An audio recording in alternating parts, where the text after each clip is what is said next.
Inilah komponen pengereman utama di rem belakang, di tromol belakang. Oke, dia bocor netes dari sebelah sininya.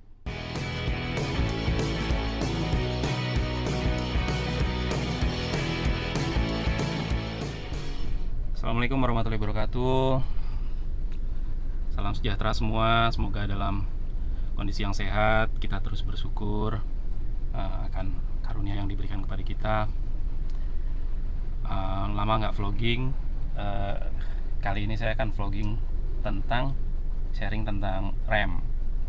Jadi di Suzuki Karimun ini tahun ini menginjak tahun yang ke-10. Tahun yang ke-10 saya pakai, dan kilometernya saat ini sudah 110.000. Hari ini tepat 110.000 lewat 7 kilo lah.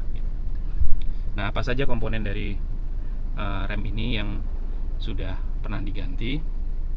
Jadi yang pertama yang sudah diganti adalah kampas rem. Kampas rem ini saya pakai Bendix yang tipenya General CT. Kenapa pakai Bendix? Karena part orisinalnya Suzuki mahal. Harga kampas rem Suzuki Karimun Estilo itu sampai 500.000 kalau nggak salah yang orisinalnya, dan itu gila mahalnya, nggak masuk akal itu, karena komponennya import dari India. Nah, gimana kalau substitusi pakai punyanya Wagon R? Nggak bisa.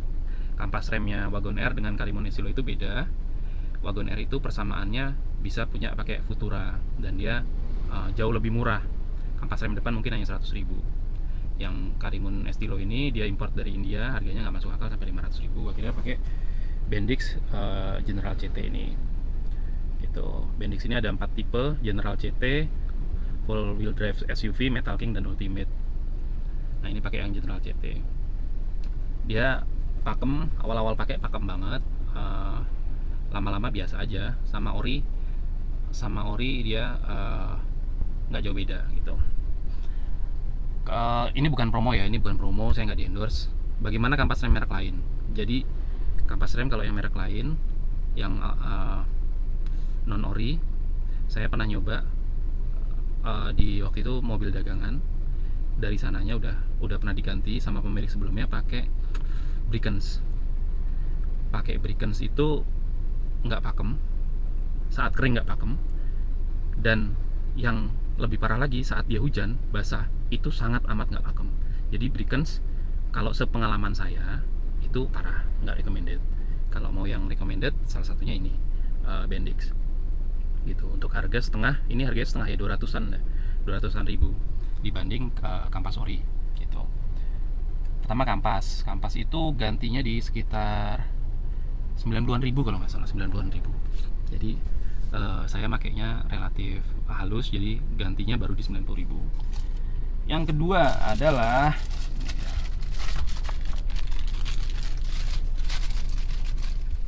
ini. Kelihatan nggak? Apa ini? Ini disebutnya proportion valve, atau kalau di kalangan mekanik disebutnya rem jahe.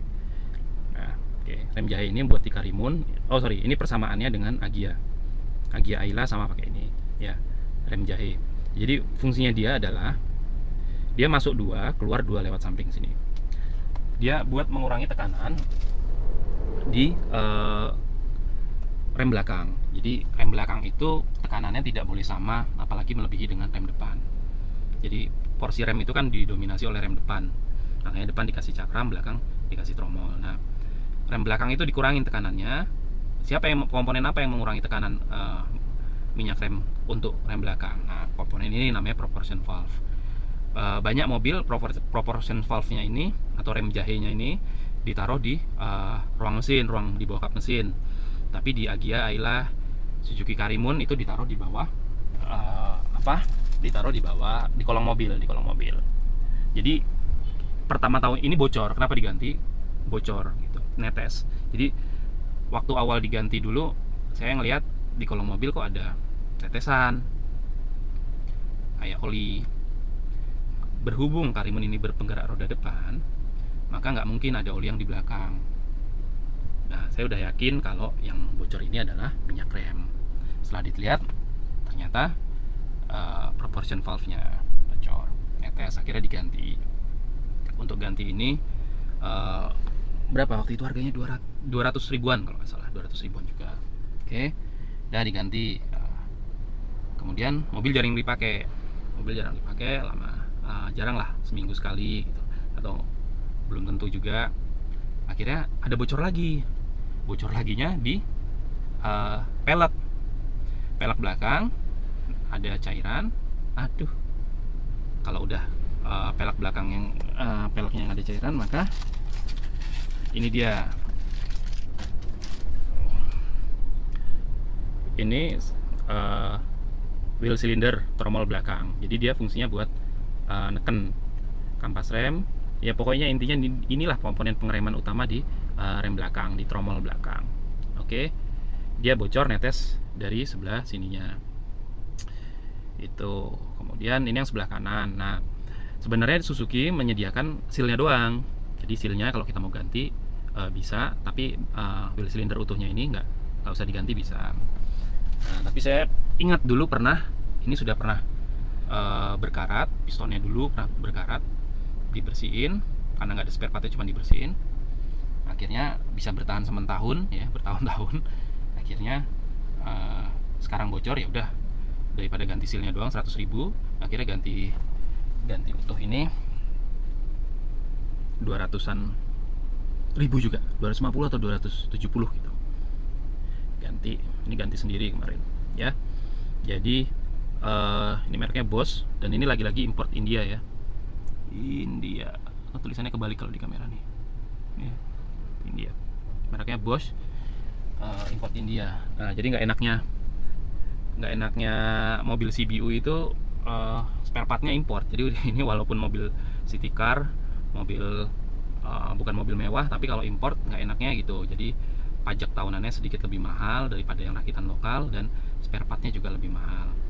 Ini kalau punya wagon itu kalau nggak salah, beda tipis ya, dia cuma 200-an juga yang wheel cylinder ini 200-an juga. Yang mahal kampas remnya ya, kampas kopling itu ada selisih harga dengan Karimun Wagon R. Jadi itu ya, di tahun 10 saya pakai Suzuki Karimun.